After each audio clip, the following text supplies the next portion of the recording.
안녕하십니까? 저는 30대 여자입니다. 저에겐 믿을 수 없는 사연이 하나 있습니다. 매우 끔찍하고 소름 끼치는 이야기니 손에 땀을 쥐고 들어주시길 바랍니다.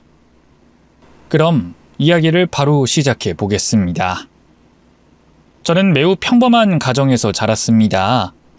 부모님은 두 분 다 공무원이셨고 기독교인이셨어요. 그래서 저도 엄마 뱃속에 있을 때부터 교회를 다니게 됐죠. 어릴 때는 주말에 놀고 싶은데 교회에 가는 것이 불만이었는데 사춘기 이후부터는 부모님이 사정이 생겨서 빠지더라도 저는 꼭 교회를 찾아가 기도를 드렸습니다. 제 마음속에 하나님이 존재하시는 걸 느꼈기 때문이죠. 제가 건강하고 좋은 부모님을 만나 잘 살게 된 것이 모두 하나님의 은총이라는 생각을 항상 떠올리며 신앙생활을 했답니다. 대학을 나와 취직을 하면서 바쁘긴 했지만 저는 교회에 가는 걸 게을리하지 않았어요.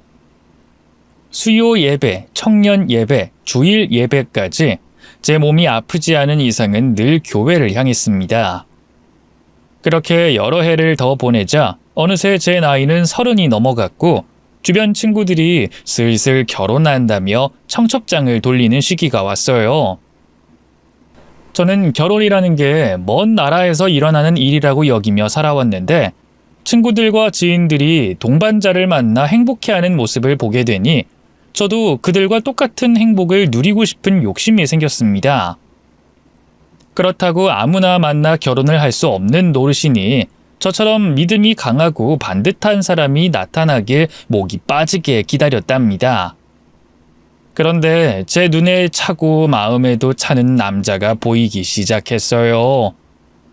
저희 동네에 이사 온 지 얼마 되지 않은 남자였는데 저희 교회를 다니기 시작하면서 인연이 됐습니다. 그는 믿음도 강할 뿐 아니라 교회에서 진행하는 모든 봉사에 참여했어요. 또 교회의 어린 아이들에게 성경 공부도 가르쳐줬죠. 저는 그이가 어디에 살다 왔고 무슨 직업을 가졌는진 모르지만 훌륭한 내면을 확인했을 때 이미 마음속으로 평생 함께할 남자라는 걸 느꼈습니다. 처음엔 저 혼자 짝사랑으로 시작됐는데 제 얼굴에 표시가 많이 났는지 그이가 먼저 밖에서 만나보자고 말하더라고요. 저는 억지로 좋아하는 감정을 숨긴 채 데이트를 했는데 그이가 제 마음을 알고 있었는지 저에게 사귀자고 제안하더라고요. 아닌 척하고 있으려고 했는데 그 말을 듣자마자 눈이 동그랗게 떠지면서 얼굴이 빨갛게 달아올랐답니다. 그래서 결국 마음을 더는 숨기지 않고 그와 만나기로 했습니다. 연애를 해보니 제가 알던 모습보다 훨씬 더 좋은 사람이었어요. 길거리에서 불쌍하게 구걸하는 사람을 그냥 지나치지 못하고 돈을 주며 위로의 말을 전하기도 했고 폐지가 가득 실린 리어카를 끌고 가는 어르신의 뒤를 밀어주기도 했어요. 마음씨가 어찌 그리 비단결 같던지 저라는 존재가 한심하게 느껴졌을 정도였어요. 교회에서도 그이는 천사 같은 사람이라고 소문이 자자했고 많은 여자들이 눈독을 들이고 있었습니다. 저희 두 사람은 교회에서 사귀는 걸 비밀로 했는데 자꾸 여자 성도들이 꼬시려고 해서 제가 먼저 터뜨리고 말았어요. 임자 있는 사람이니 건들지 말라고 으름장을 놨죠. 그때 제가 그이에게 단단히 빠져 있어서 그런 용기를 냈던 것 같네요. 여하튼 저희 두 사람은 교회에서 공개적인 연인이 됐고 남의 눈치를 보지 않고 붙어 다니며 신앙생활을 함께 했답니다. 사귀면서 그이에 대해 알게 된 건 굉장한 재력가이자 사업가라는 거였어요. 부모님은 외국에 계시고 혼자 한국에서 열심히 일해서 지금의 성과를 이뤘다고 했죠. 정말이지 세상에서 가장 완벽한 남자가 있다면 그게 바로 제가 사귀고 있는 남자가 아닐까 하는 생각을 매일 했던 것 같습니다. 저희는 사랑이 계속해서 깊어졌고 세월이 3년이 지나 결혼을 하기로 했답니다. 남자친구의 부모님이 한국에 들어오시면 결혼하려고 했는데 선교사 활동을 하시느라 언제 들어오실지 모른다며 저희끼리 결혼식을 올리기로 했답니다. 그래서 상견례 없이 바로 결혼 준비에 들어갔어요. 시부모님과는 영상통화를 2번 한 게 전부였는데 저를 며느리로 받아들이는 건 물론 사랑한다는 말씀까지 해주시며 축복해 주셨습니다. 얼마 뒤 교회에서 결혼식을 올리고 백년가약을 맺었어요. 신혼집은 그이가 마련해준 으리으리한 아파트에 들어가게 됐습니다. 돈을 얼마나 많이 벌었는진 확실히 모르지만 지금 하고 있는 사업이 보통 잘 되는 게 아닌 것 같더라고요. 그래서 남편이 된 그이의 사무실에 구경하러 갔는데 직원만 100명이 넘는 꽤 규모가 큰 회사였습니다. 수출입 사업을 하고 있다며 저에게 많은 걸 알려줬는데 무지한 저는 알아들을 수 없어 그냥 감탄만 하며 고개를 끄덕이고 말았네요. 남편은 회사 일이 바빠 새벽 6시에 출근을 했고 오후 7시쯤에 집에 들어왔습니다. 그이와 몇 달 동안 살아보니 어찌나 성실하던지 성공하게 된 이유를 제대로 알 것 같았어요. 근면성실하고 매일 루틴이 깨지는 법이 없었으니까요. 1년 동안 남편의 내조를 하면서 느낀 건 제가 아이를 낳고 육아를 해도 그이가 함께 해줄 거라는 확신이었어요. 그래서 빨리 아이를 낳길 바라는 마음에 밤마다 남편과 뜨거운 사랑을 했답니다. 하지만 아이는 계획을 세운다고 당장 생기는 게 아니더라고요. 병원에 가서 검사를 해봐도 아무 이상이 없었는데 몇 달이 지나도 깜깜무소식이었습니다. 그런데 제 완벽한 남편이 시간이 지날수록 조금씩 변해가는 게 눈에 보였어요. 술을 일절 입에도 되지 않는 사람이 언젠가부터 술 냄새를 온몸에 배겨서 돌아왔는데 여자의 향수 냄새까지 같이 배겨서 들어오더군요. 저는 그 일을 의심하며 물었습니다. 당신 요즘 여자 맞나? 술을 떡으로 먹고 들어오질 않나 향수 냄새가 진동하도록 배겨서 들어오잖아. 도대체 뭐하고 돌아다니는 거야? 퇴근하면 뭘 하는 거냐고. 뭐? 바람? 아 여보, 내가 그런 쓰레기로 보여? 난 당신과 하나님 앞에 부끄러운 짓 한 적 없어. 날 믿지 못한다고 하니까 불쾌한 기분 드네. 우리 서로 믿고 살아야 할 부부 아니었니? 여보, 내가 사업가인 거 잊었어? 요즘 부쩍 대접해야 하는 일이 많아서 억지로 술 마신 거라고. 여자 향수는 내가 접대한 사람이 여자기 때문이고. 이제 의문이 좀 풀렸어? 몰라. 당신을 못 믿는 건 아닌데 그래도 기분 나빠. 여자랑 단둘이 오랫동안 술 먹었다고 하는데 아무렇지 않을 여자가 어딨어. 에이구, 우리 귀염둥이 마누라가 질투하는 거야? 윤정아, 나한텐 당신 하나뿐이야. 내가 하나님 곁으로 떠날 때까지 사랑할 여자는 오로지 당신밖에 없단 말이야. 남편은 사업상 필요한 술자리에 나갔을 뿐 절대 외도를 한 적이 없다고 해명하더군요. 하지만 저는 그이의 말을 곧이곧대로 믿지 않았습니다. 요즘 텔레비전만 봐도 멀쩡한 남자들이 밖에서 허튼 짓 많이 하는 걸 적나라하게 보여주잖아요. 제 남편도 그런 인물 중 하나일 수 있을 거라는 생각이 머릿속에서 떠나지 않았답니다. 그이가 외도를 하는 거라면, 만약 진짜 바람이 난 거라면 저는 어떤 결정을 내려야 할지 확실히 모르겠더라고요. 아무래도 그 상황이 닥쳐봐야 이혼을 하든 한 번은 용서해 줄지 알 것 같았습니다. 여하튼 그이의 수상함을 그대로 덮어버리지 않기로 했어요. 제가 전업주부로 지내고 있으니 남편을 몰래 조사해 보기로 했답니다. 사람을 시켜서 그이의 일거수일투족을 감시하게 했는데 특별한 게 하나도 없다고 하더군요. 회사에서 일하다가 투자자들과 술을 마시러 가는 것 외에는 깨끗하다고 전했습니다. 그래서 전 투자자들 중 미모의 여성이 있으면 조사해달라고 부탁했습니다. 하지만 역시나 나오는 건 하나도 없었어요. 그이의 말이 모두 사실이었던 거죠. 잠시 남편을 의심한 게 미안했고 감시한 것에 대한 미안한 마음이 들었네요. 고용한 사람을 철수시키고 남편과 평범한 일상을 보내게 됐어요. 그이는 여전히 근면성실하게 지냈고 교회도 빠짐없이 참석해서 신앙생활을 잘 이어나갔습니다. 그러던 어느 폭우가 쏟아지는 여름날이었어요. 그때 교회 목사님한테서 남편에게 연락이 왔답니다. 교인 중 치매가 있으신 할머니의 집에 물이 심하게 새고 있다면서 도움을 청했답니다. 그이가 남을 잘 돕는 걸 알고 있어서 그런 부탁을 하신 거죠. 남편은 무조건 빨리 가서 해결책을 찾겠다고 나섰습니다. 이에 저도 따라가겠다고 옷을 챙겨 입었죠. 남편의 차로 30분 정도 걸려 도착한 곳은 달동네 허름한 주택이었어요.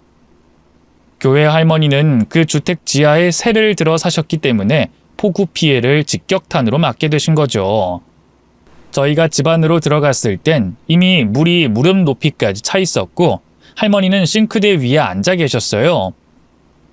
집안은 저희 힘으로 해결하는 게 불가능해서 일단 할머니를 안고 남편 차에 태웠습니다.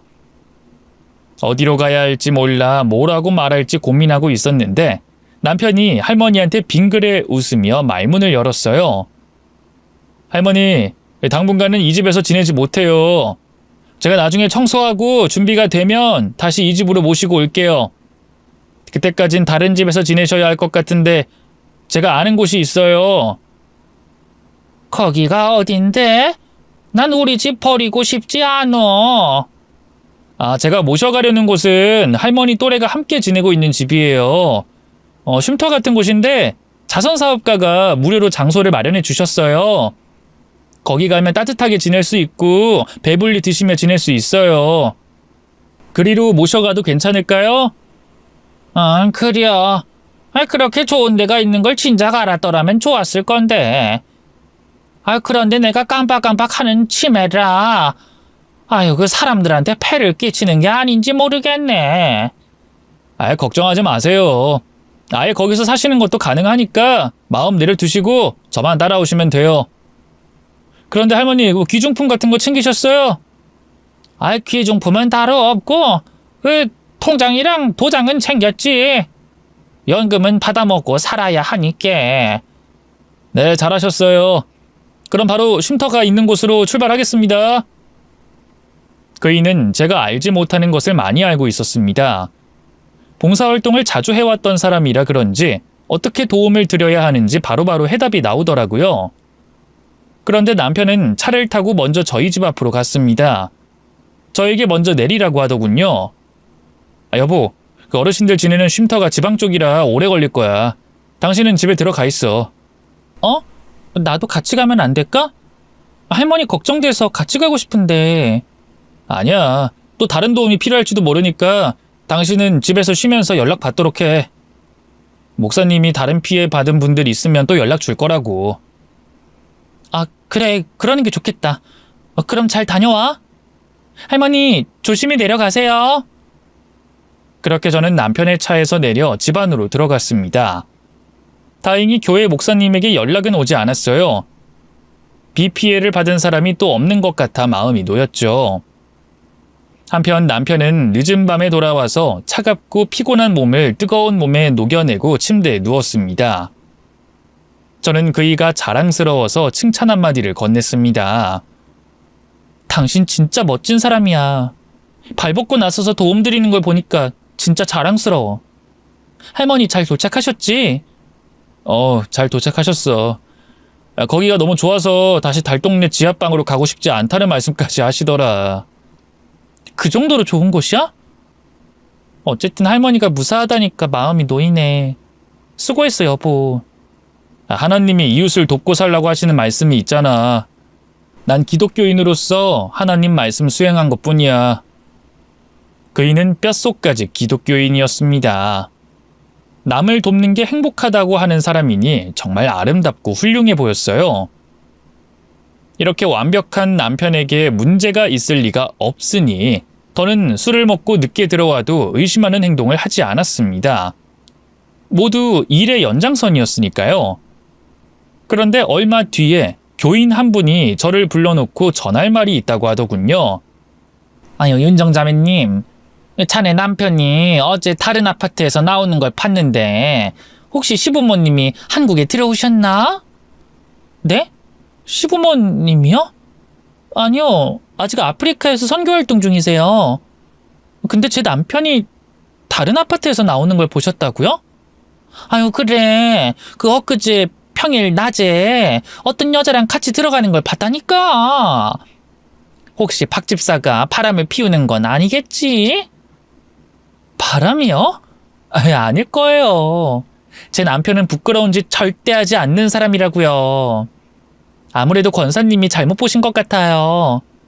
아유, 내 시력이 2.0이야. 제대로 본 거 맞다고. 윤정자매, 내 말 잘 들어? 안에서는 얌전하고 착해 보여도 밖에선 무슨 짓 할지 모르는 게 남자라고. 권사님의 언행은 저를 불쾌하게 만들었습니다. 그래서 언성을 조금 높여서 말했어요. 김 권사님, 말씀 함부로 하지 마세요. 설사 제 남편이 다른 여자랑 아파트 안에 들어갔다고 해도 다른 이유가 있어서 갔을 겁니다. 제 남편이 대낮에 그런 짓 저지를 사람이 아니란 말이에요. 아이고, 아주 진득하게 믿고 있구만. 이봐, 윤정자매, 내 말 잘 들어? 내 첫 남편도 자네 남편이랑 아주 비슷했어. 천사가 따로 없는 사람이었다고. 그런데 결과적으로 어떻게 된 줄 알아? 유흥지점 이질비한 곳의 남봉꾼으로 유명한 놈이었어. 술집 아가씨들이랑 더럽게 노는 건 기본에다가 다른 유부녀들과도 바람 피웠어. 사람은 앞에서 보이는 게 전부가 아니란 말이야. 그 말을 듣고 권사님에게 화를 내려고 했지만 교회 성도들이 몰려드는 바람에 대화는 거기서 끝이 나고 말았답니다. 결국 불쾌한 감정을 가진 채로 예배를 드렸네요. 그런데 곰곰이 생각해보니 제 남편이 어쩌면 권사님의 말대로 바람을 피우고 있을지도 모른다는 생각이 들었어요. 대낮에 남의 여자 집에 들어가는 걸 봤다는 말까지 들었는데 어느 여자가 의심을 하지 않을 수가 있겠습니까? 그래서 저는 다시 남편 뒤를 캐내보기로 결심했습니다. 이번엔 사람을 고용하지 않고 제가 직접 발로 뛰어 그 이의 뒤를 밟아보기로 했어요. 제 두 눈으로 봐야만 믿을 수 있을 것 같았거든요. 그래서 사흘 정도 남편이 뭘 하고 돌아다니는지 뒤를 쫓았는데 회사에 출근하지 않고 쉼터를 돌더라고요. 거기서 전도를 하며 좋은 이야기를 해주고 있던 겁니다. 바람은커녕 캐면캘수록 미담만 쏟아지는 사람이었죠. 이번에도 제가 괜한 오해를 한 것 같아 남편에게 무진장 미안한 마음이었습니다. 그래서 권사님의 이야기를 무시해버리고 그이가 무슨 일을 하든지 신뢰하기로 했어요. 다시는 의심 따위 하지 않기로 결심했죠. 그런데 얼마 지나지 않았도 다른 교인이 제 남편이 외간 여자와 다정히 길을 걷는 걸 봤다고 일러줬습니다. 아유, 윤정자매님, 내가 며칠 전에 백화점에 갔는데 그 앞에서 자기 남편을 봤어. 어떤 여자한테 어깨에 손 올리고 걷더라고. 혹시 박 집사한테 여동생이 있나? 아니요, 여동생 없어요. 그리고 제 남편이 같이 걸었던 여자는 잘못 보신 것 같네요. 아니야, 내가 확실히 하려고 뒤를 쫓아가면서 나누는 대화를 들었다니까. 뭐랬더라? 그 여자가 박 집사한테 사랑한다고 했어. 진짜로. 네? 무슨 그런 말도 안 되는... 지금 한 말 책임질 수 있어요? 제 남편이 바람 피우는 게 확실한 거냐고요? 사랑한다는 대화를 주고받았으니 당연한 거 아니야? 윤정자매님, 내가 실없는 소리 할 사람이야? 난 보고 들은 대로만 알려주는 거라고. 확실히 알아볼 필요가 있을 것 같아서 전해주는 거야. 도대체가 교회 사람들이 다 왜 이러나 싶었어요. 제가 남편을 미행해 봤는데 외도는커녕 쉼터에 가서 전도와 봉사하는 모습만 봤는데 말입니다. 그래서 저는 남편에게 대놓고 묻기로 했습니다. 교회에서 예배가 끝나고 집으로 들어가자마자 남편에게 할 말이 있으니 앉아보라고 했죠. 당신, 내가 묻는 말에 솔직하게 대답해줘. 근데 당신 화났어? 표정이 안 좋은데? 실은 말이야, 우리 교회 사람 둘이 당신이 바람 피우는 현장을 봤다는데 하나는 아파트에서 같이 들어가는 걸 봤고 하나는 길거리에서 여자 어깨에 손 올리고 걷더라고 하더라. 내가 이런 소리 계속 들으니까 머리가 많이 복잡해. 당신한테 확실하게 듣고 싶어. 그러자 남편은 화들짝 놀라며 저에게 말하더군요. 그의 입에서 나오는 말은 충격 이상이었습니다. 당신한테도 그런 소리를 했어? 나한테도 그랬어. 당신이 나 몰래 남자 만나고 있다더라. 지금 당신이 말한 거랑 똑같이 남의 남자 아파트에 들어갔다고 말이야. 난 듣자마자 거지 같은 소리 하지 말라고 승질냈어. 뭐? 김 권사님이랑 이 집사님이 당신한테 나를 바람난 년이라고 말했다고? 이것들 아주 웃기네. 우리 둘 사이를 갈라놓으려고 작정했나 봐. 도대체 이러는 이유가 뭐야? 여보, 사실은 그 김 권사님이 이혼하고 줄곧 딸을 혼자 키워왔잖아. 좀 멀쩡하고 믿을 만한 사위를 보고 싶으신 모양이야. 그런데 내가 그분 눈에 들어서 당신과 사귀기 전부터 자기 딸이랑 만나보라고 보챘었어. 그러니까 김 권사 그년이 당신을 사위로 만들려고 우리한테 이간질을 한 거란 말이야? 아마도 그런 것 같아. 여보, 내가 다음에 만나면 헛소리 하지 말라고 할 테니까 당신은 나서지 마. 괜히 소문만 키워서 좋을 거 없잖아. 교회 다니는 사람이라고 모두 착하고 좋은 사람만 있는 게 아니니까 무시해버리자. 알았지? 아니, 나 못 참아. 그 옆편 애들한테 쌍욕이라도 퍼붓고 말 거라고. 안 돼, 그러지 마. 여보, 우리 하나님의 말씀 중 원수를 사랑하라는 이야기가 있잖아. 우리한테 이간질한 사람들은 원수도 아니야. 그냥 헛소리나 떠드는 작자들이라고. 그런 인간을 용서하지 못하면 우린 하나님의 뜻을 거스르는 거야. 내가 알아듣게 대화로 풀 테니까 당신은 절대 입도 열지 마. 알겠지? 저는 이간질한 두 여자의 머리채를 싹 다 뽑아버리고 귀싸대기를 날려버리고 싶었습니다. 그런데 남편이 계속 하나님 이야기를 하며 무조건 참고 용서하라고 하더군요. 결국 저는 남편이 하자는 대로 하기로 해서 교회에 다시 나갔을 때 헛소리한 여자들을 무시하고 말았네요. 언젠가 하늘이 벌을 내릴 거라 확신하면서 말이죠.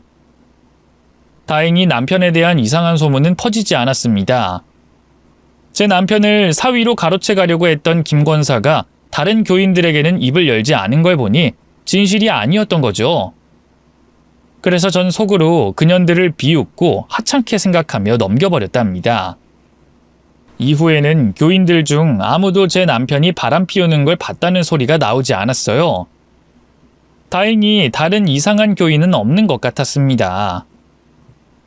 한편 지방으로 거처를 옮긴 치매 할머니가 궁금해서 남편에게 물었어요. 잘 지내고 계신지, 다시 교회 근처로 오시지 않았는지 말이죠.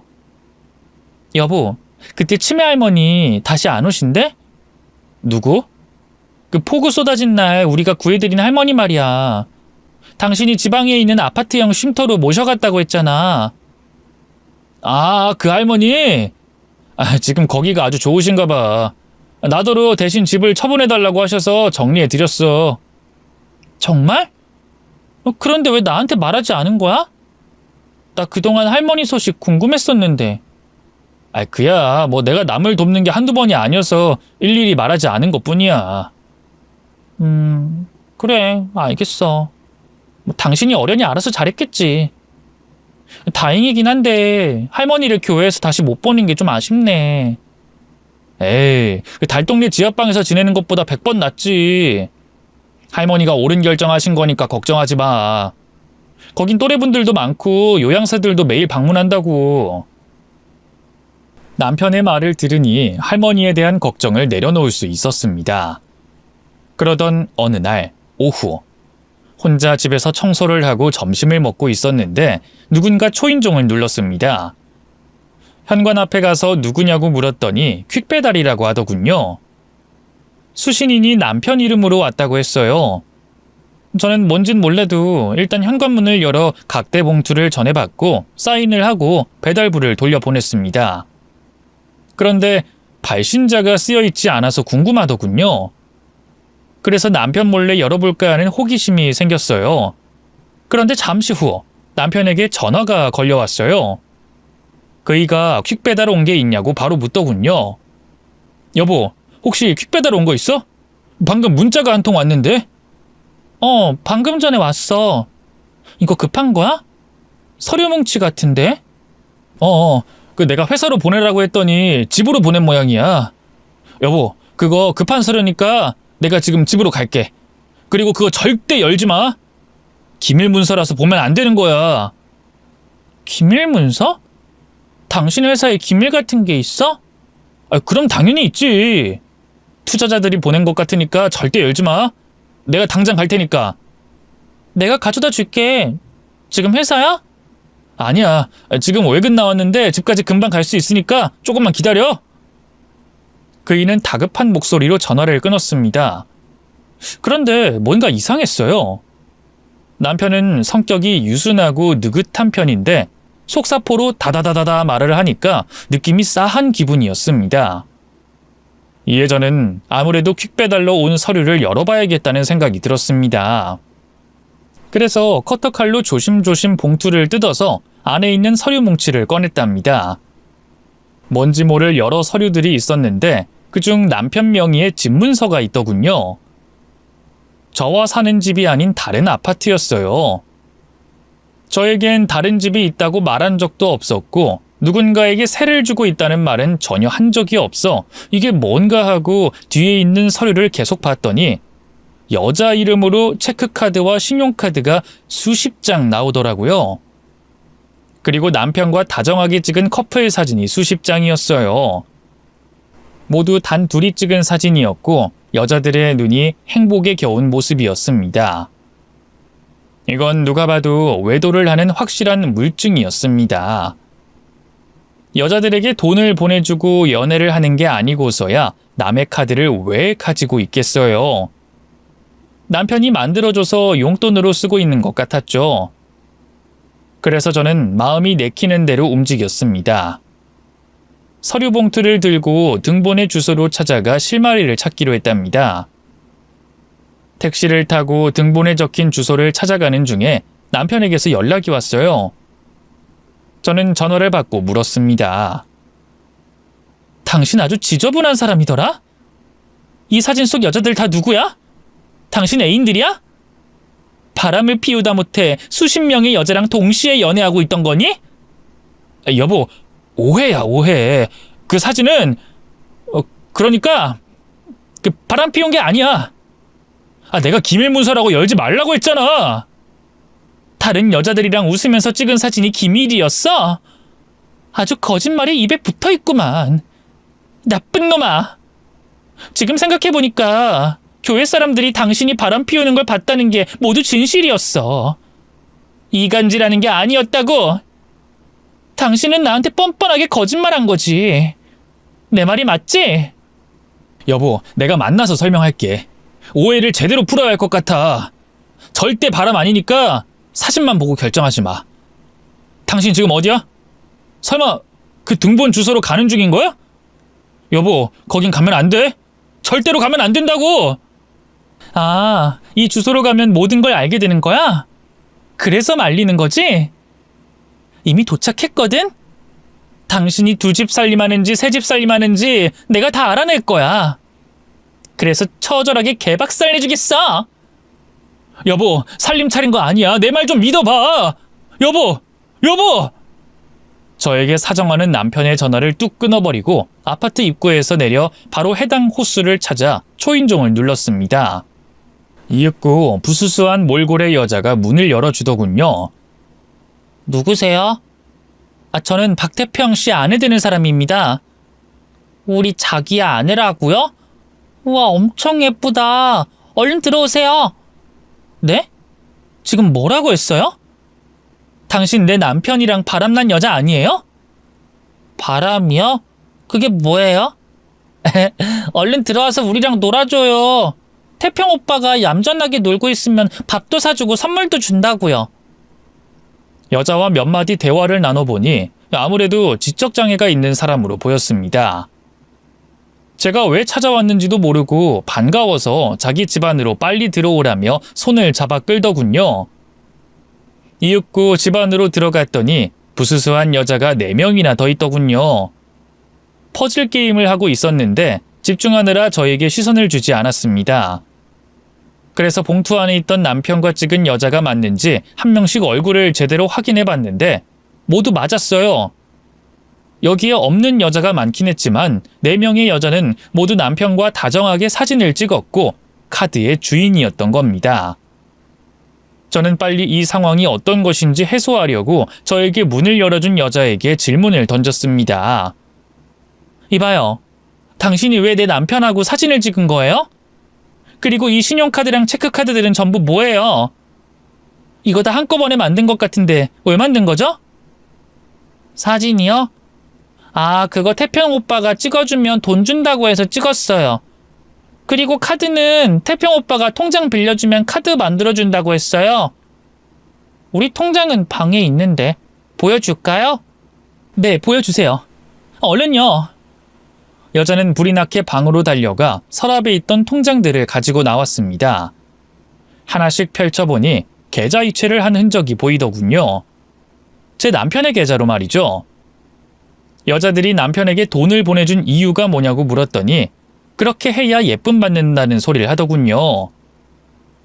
태평 오빠가 자기를 사랑하면 돈을 보내야 한다고 했어요. 뭐라고요? 그게 대체 무슨 말이에요? 이 집은 내 남편 명의던데 그럼 여러분들이 세를 내고 지내는 거예요? 세가 뭐예요? 우린 그런 거 몰라요. 쉼터에서 지내는 우리를 오빠가 데리고 온 거예요.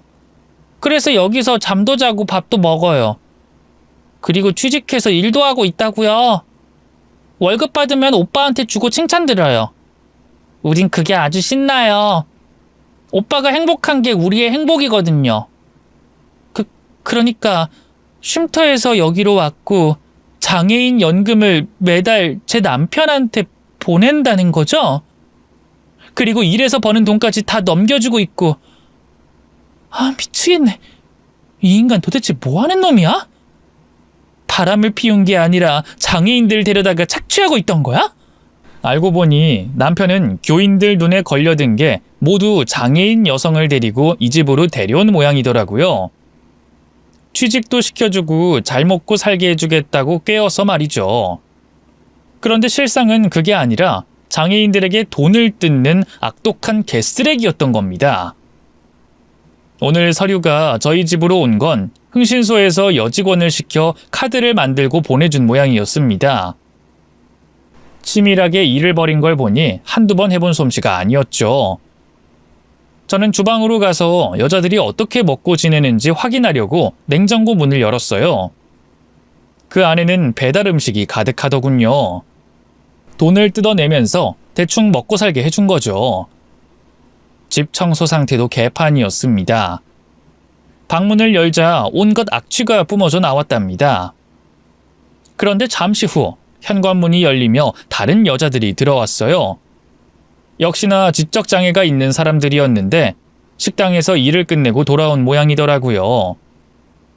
사진 속 여자 얼굴과 비교해봤더니 모두 일치했습니다. 10평짜리 아파트에서 8명이 지내고 있던 거였죠. 남편의 악마 같은 짓을 눈으로 보게 되자 분노가 끌어올랐습니다. 이건 엄연한 범죄고 절대 해서는 안 될 짓이었습니다. 교회에서는 천사 같은 착한 사람으로 낙인 찍혀 있는 사람이 이렇게 악마의 얼굴을 가지고 있다는 걸 알게 되자 온몸에 소름이 돋았습니다. 저는 무얼 해야 할지 머릿속으로 정리하고 있었는데 그때 남편이 현관문을 열고 들어왔어요. 그러자 여자들이 남편에게 오빠 소리를 하며 달려들더군요. 오늘도 조용히 일도 했고 잘 놀았다며 보고를 하더라고요. 제 남편이 지능이 낮은 여자들을 제대로 가스라이팅해서 온갖 것을 갈취하고 있는 게 확실해 보였죠. 남편은 집안에 들어와 여자들에게 조용히 하고 앉아서 놀라고 전하더니 저에게 다가와 말하더군요. 여보, 윤정아, 다 알게 된 거야? 그래, 이 두 얼굴의 짐승놈아. 지적장애 여자들만 골라서 여기로 데리고 와서 연금 갈취하고 일 시켜서 월급까지 받아 처먹고 살았지? 이 기생충 새끼야! 여보, 흥분하지 마. 이것도 일종의 비즈니스야. 사업이라고. 외롭고 오갈 데 없는 여자들을 한 곳에 모여 행복하게 살게 해주는 복지 사업이란 말이야. 돈은 내가 달라고 한 적 없어. 지들이 알아서 주는 거라고. 못 믿겠으면 물어봐. 참나, 이 상황에서 한다는 말이 복지 사업이라고? 네 눈에는 이 여자들이 잘 사는 걸로 보이냐? 너 같은 쓰레기와 결혼했다는 게 믿기지가 않아. 이 시궁창에 기어다니는 바퀴벌레 같은 놈아! 제가 소리를 지르자 여자들이 저에게 몰려들었어요. 자기들의 우상이자 신적인 존재가 위협을 받으니 벌떡 일어나 저를 공격하려고 하는 거였죠. 지능이 낮고 이미 남편에게 정신을 지배당한 여자들이라 제가 무슨 말을 해도 들으려고 하지 않았어요. 이것들 봐요. 당신들은 지금 감금돼서 돈과 노동을 갈취당하고 있는 거라고요. 이 남자 믿어선 안 돼요. 다들 물러나요. 내가 도와줄게요. 경찰에 신고해서 다시 예전에 있던 곳으로 돌려보내드릴게요. 그러자 한 여자가 이렇게 대답했습니다. 예전에 살던 곳? 그 쉼터? 싫어. 거긴 사탄이 지배하는 곳이라고 했어. 태평 오빠가 우리를 사탄에게서 벗어나게 해줬다고. 네? 사탄이요? 도대체 어쩌다 다들 이렇게 된 거야? 일단 진정들 하세요. 저에게 몰려드는 여자들이 눈에 불을 켜고 있는데 남편이 한마디 하자 모두 방으로 들어가더군요. 이년들아, 눈 깔고 방으로 들어가. 내가 나오라는 말하기 전까지 꼼짝도 하지 마. 뭐야? 당신 한마디에 다들 해산하네? 당신 아주 대단한 쓰레기구나. 사이비 교주가 따로 없다고. 여보, 나 너무 이상하게 보지 마. 이건 사업이야. 외로운 여자들한테 내가 오빠가 돼줘서 행복을 전하고 돈을 받는 일이라고. 그럼 당신은 행복 전도사네? 그럼 지난번에 갔던 당신 회사 사무실은 뭐야? 그건 가짜야? 난 행복을 전파하고 전도하는 사람이야. 근데 내가 하는 일을 완전히 공개하면 당신이 싫어할까봐 친구놈한테 회사 대표인 척하게 해달라고 했어. 선의의 거짓말이라고 하지. 선의의 거짓말? 너는 지금 일반 사람도 아닌 지능이 낮은 사람들을 등쳐먹고 있어. 이게 사람이 할 짓이니? 이 악마 사탄놈아? 당신 내 일을 이해하지 못하는구나. 그럼 어쩌지? 여보, 나랑 헤어질 거야? 그걸 말이라고 하니? 너 같은 악마놈이랑 어떻게 같이 살아? 이혼은 당연시하고 콩밥도 먹일 거야. 뭐? 콩밥? 일이 자꾸 커지네. 당신은 내가 진심으로 사랑한 사람이라 건들지 않으려고 했는데 뭐 어쩔 수 없겠네. 뭘? 어쩔 수 없다는 게 무슨 소리야? 무슨 소리긴. 이 집에서 못 나간다는 소리지. 오늘이 니년의 제삿날이 될 거거든. 내가 명령만 하면 기집년들이 나와서 니년 살려두지 않을 거라고. 당신이랑 오래오래 살고 싶었는데 내 진실을 알게 됐고 날 신고할 테니 어떻게 계속 같이 살겠어? 당신은 그 퀵배달 봉투를 절대 열어서는 안 되는 거였어. 맞다. 당신 흥신소에 의뢰해서 내 뒤 캐내려고 했지? 그때 내가 어설프게 미행하는 그놈을 잡아서 돈 주고 거래했지. 아주 깨끗하고 착한 남편이라고 보고하라고 말이야. 남편은 악마의 미소를 지으며 저에게 한 걸음씩 다가왔습니다. 저는 겁을 먹고 뒷걸음질을 쳤습니다. 어느새 베란다까지 다가왔죠. 남편이 제 따귀를 한 대 날리더니 커튼을 걷고 베란다로 나가라고 하더군요. 베란다에 떨어져 극단적 선택을 한 것으로 만들어주겠다면서 겁박했습니다. 그 순간 남편이 너무 무서워서 그 말을 꼭 들어야 할 것 같았습니다. 저 역시 정신이 지배가 되는 것 같았어요. 하지만 제가 아니면 남편의 실체를 밝힐 사람은 아무도 없었기 때문에 곧 정신을 부여잡고 커튼을 당겨 남편의 몸을 덮어버렸습니다. 그리곤 눈에 보이는 물건을 사정없이 갈겼어요. 한쪽에 아령이 하나 있길래 그걸로 몸뚱이와 면상을 날려버렸죠. 그러자 그이는 비명을 질렀습니다. 이 망할 년! 감히 내 얼굴에 손을 대? 너 오늘 진짜 가만 안 둔다. 다들 방에서 나와! 나와서 인연 베란다 밖으로 밀어버려! 제가 남편을 두들겨 패고 있던 중 여자들이 방에서 튀어나오며 제 온몸을 잡아채기 시작했어요. 머리채와 팔다리를 잡히고 얻어 터지게 됐죠. 저는 반항하며 제발 정신들 좀 차리라고 애원하듯 소리를 질렀습니다.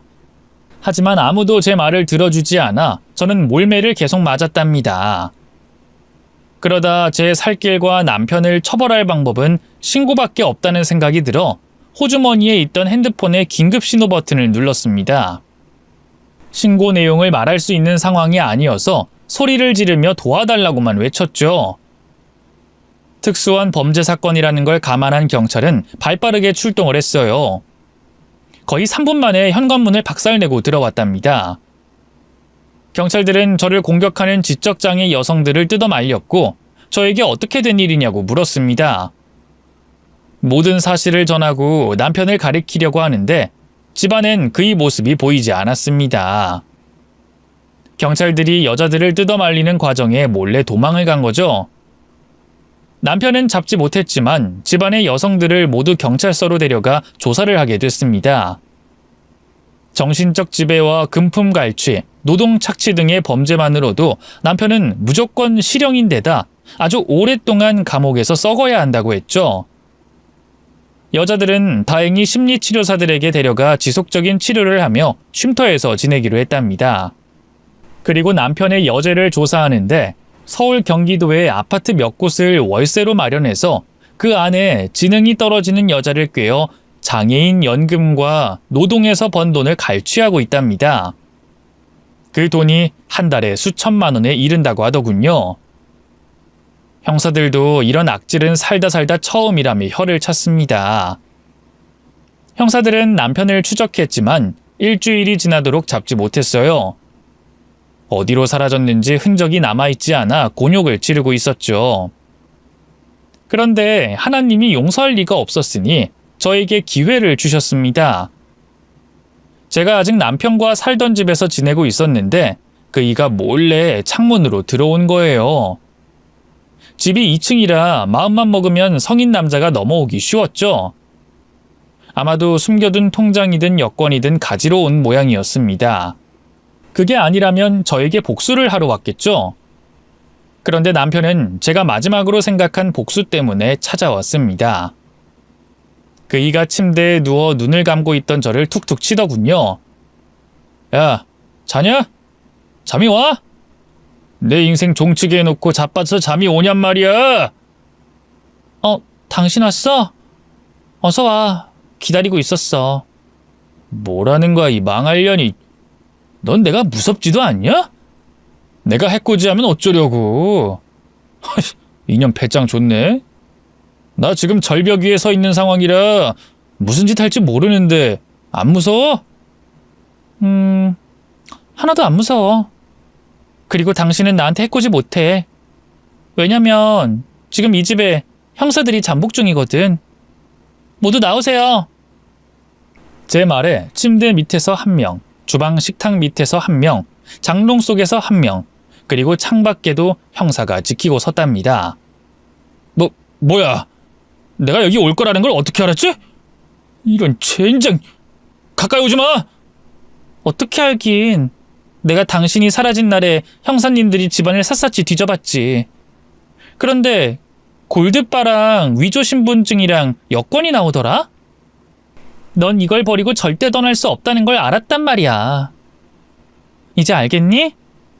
네 인생은 여기서 마침표라는 걸. 너 2년 가만 안 둬! 내가 잡히더라도 니년을 끝내고 잡혀가겠어! 남편이 저에게 달려들자 형사가 테이저건을 쏴서 그 일을 기절시켰습니다.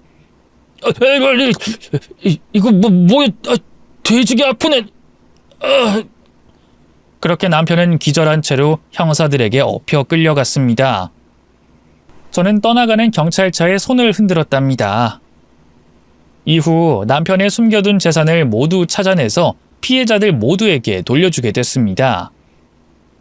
전액을 모두 돌려받는 건 어려웠지만 그래도 90% 이상은 받게 됐습니다. 그리고 남편은 무거운 실형을 받게 돼 감옥에서 오래오래 썩게 됐답니다. 그 와중에 저는 이혼 소송을 해서 남편의 남은 재산을 위자료로 받았어요. 저는 그 돈을 피해자들에게 나눠주면서 착취당한 돈을 모두 회복하게 해줬네요. 그리고 또 알게 된 사실이 있는데 남편은 천의 고아였답니다. 아프리카 오지에서 선교사로 활동한다는 건 새빨간 거짓말이었고 단역 배우를 섭외해서 저와 영상통화를 시켜준 거더라고요. 하나부터 열까지 진실이라는 게 하나도 없는 개 같은 놈이었죠. 그이는 감옥에 들어간 지 1년 만에 세상을 떠났다는 소식을 전해 듣게 됐어요. 장애가 있는 사람들을 등쳐먹은 놈들은 감옥 안에서 평탄하게 지내는 게 어렵다고 하네요. 남편은 매일 시달리는 괴롭힘을 참지 못하고 스스로 극단적인 선택으로 세상을 떠났다고 합니다. 그래서 그이는 지금 지옥에서 불타고 있을 겁니다. 한편 저는 한동안 충격에 벗어나지 못했어요. 가만히 집에 있으면 생각이 나서 견딜 수가 없었어요.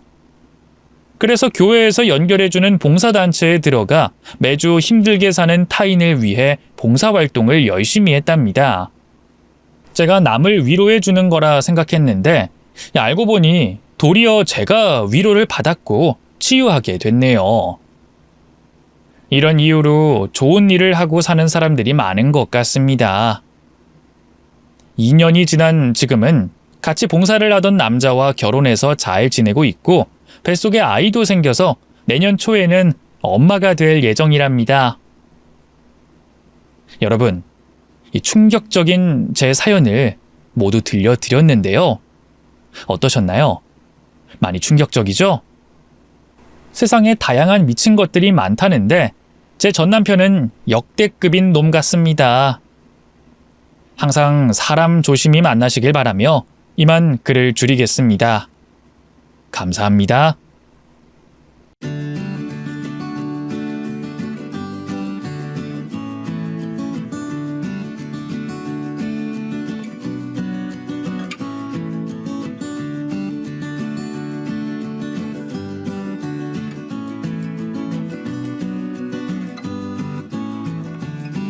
안녕하세요. 남편을 떠나보낸 지 벌써 8년이라는 세월이 흘렀네요. 그 사람이 눈에 아직도 아른거리는 걸 보면 아직은 완전히 떠나보낼 준비가 되지 않았나 봅니다. 좀 있으면 남편의 기일인데요. 그리움의 마음으로 이곳에 몇 자 적어보려고 해요. 너무 힘들고 외로운 인생을 살다 간 사람이거든요. 많은 사람들의 추모를 받았으면 좋겠다는 생각에 사연을 적어봅니다. 남편과는 소개로 만나 평범하게 연애하고 남들이 결혼할 때 저희도 결혼 준비를 하게 됐어요. 그런 과정에서 시댁이 본색을 드러내기 시작하더라고요. 만만치 않은 집안이라는 걸 그때 딱 느꼈네요. 사실 결혼 조건으로 따지면 남편이 그리 좋은 환경은 되지 못했어요. 누나 셋이 줄줄이 있는 데다가 악독한 시어머니까지 시집살이가 훤히 보이는 그곳에 스스로 들어가는 것 자체가 미친 짓이라고 주변에서 말리곤 했습니다.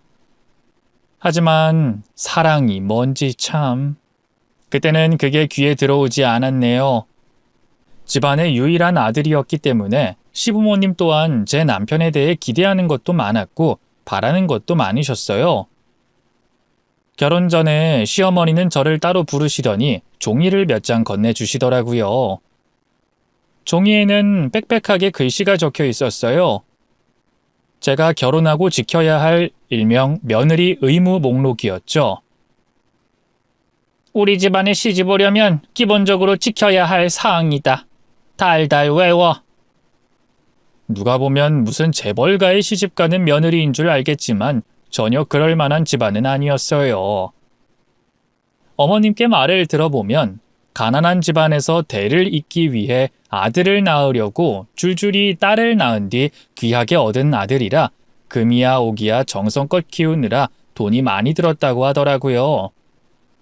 그래서 딸들은 몰라도 아들한테만큼은 용돈을 받고 싶으셨대요. 아무튼 그 종이에는 제가 지켜야 할 사항들과 용돈 금액, 기본적으로 방문해야 하는 횟수, 시부모님 생신과 제사 날짜까지 빼곡하게 적혀 있었네요. 그 종이를 본 순간 제 표정이 굳어짐을 어머님도 느끼셨는지 묻더라고요. 왜? 싫으냐? 싫으면 관둬라. 아니요, 그런 게 아니라 집중해서 읽고 있었습니다. 더 적으려던 거 최대한 줄이고 줄여서 적은 거야. 요즘엔 설거지만 시켜도 이혼하겠다고 달려든다면서? 어디 무서워서 며느리랑 가까워질 수 있겠니? 난 예민하고 속 좁은 며느리는 딱 질색이니까 네가 알아서 판단 잘해라. 원래 우리는 점찍고든 며느리감이 있었어. 아들이 너를 선택했다고 하니 존중해주는 거지. 점찍어둔 며느리감. 그게 누구냐면 어머님이 아는 지인 중 한 명이 사업을 하는데 그 집 딸을 얘기하는 거예요. 떡줄 사람은 생각도 안 하는데 혼자 며느리감이라고 생각하고 계신 거였더라고요. 둘은 사귄 적도 없고 심지어 호감조차 가진 적도 없었대요. 저 정도는 돼야 내 며느리감이지 혼자 생각하고 계셨던 거죠. 그렇다고 시댁 쪽에서 결혼할 때 집을 해주거나 명품백을 사주거나 그런 건 하나도 없었어요. 모든 건 저희가 알아서 준비하는 거였죠. 말 그대로 아들 하나 가진 걸로 생색을 내셨던 거예요. 내가 이런 집안을 감당할 수 있을까? 지금이라도 포기하는 게 낫지 않을까 생각하며 결혼을 몇 번이나 미뤘는지 몰라요. 아직은 내가 감당할 수 없으니 좀만 미루자 하다가 결국엔 이 사람만한 사람 없겠다 싶어 용기 내어 결혼식까지 올렸네요. 결혼과 동시에 만만치 않은 3명의 신우와 숨막히는 시어머니가 생긴 셈이었죠. 착하고 순박한 남편. 연애할 때야 물론 좋죠. 하지만 결혼 생활을 해보니 완전 최악이더라고요. 바보도 이런 바보가 없었어요. 가족 모임을 할 때도 남편이 내고, 어버이날 기념으로 선물을 살 때도 남편이 내고, 가족끼리 단체 여행을 가더라도 당연히 남편이 냈어요. 그렇다고 남편이 잘 버는 것도 아니었고 평범한 직장인 연봉을 받고 사는데 시댁 식구들은 그걸 당연하게 생각하더라고요. 언젠가 한 번은 신우들이 생색을 낸답시고 제 남편에게 이렇게 말하더라고요. 곧 우리 엄마 생신이니까 명품 하나 사드리자. 동현이가 80% 내고 나머지 20%는 우리 셋이 나눠서 낼게. 20%를 셋이 나눠서 내겠다는데 그걸 가지고 생색을 내는 걸 보고 정말 기가 막혔네요. 이대로 가다가는 시댁 식구들 챙겨주다가 우리 집안이 패가망신하겠다 싶어서 제가 정신 똑바로 차리기로 했어요. 남편에게 이렇게 말했죠. 앞으로 가족들한테 돈 걸리는 와이프가 하고 있다고 해. 돈에 관련한 것들은 내가 알아서 할 테니까 당신은 그렇게만 말하면 돼. 우리 앞으로 애도 낳아야 하고 집도 사야 하고 노후 준비까지 해야 하잖아. 가야 할 길이 멀어. 그러니까 우리 조금만 절약하면서 살자. 알겠지? 그 이후로는 제가 통장을 꽉 붙들고 있었어요. 시부모님께 드리는 용돈도 생활이 어렵다며 조금씩 줄였죠. 그랬더니 시어머니께서 난리를 치시더라고요. 며느리를 잘못 들였다. 네가 뭔데 내 아들 돈을 쥐고 있냐? 건방지다. 버르장머리 없다. 평생 들을 욕을 그때 다 들은 것 같네요. 애써 웃으며 어머님, 김치집안 대를 이어야 하잖아요. 애 낳을 준비하려면 돈 바짝 모아야 해서 어쩔 수가 없었어요. 이해해 주실 거죠? 하며 좋게 넘겼어요.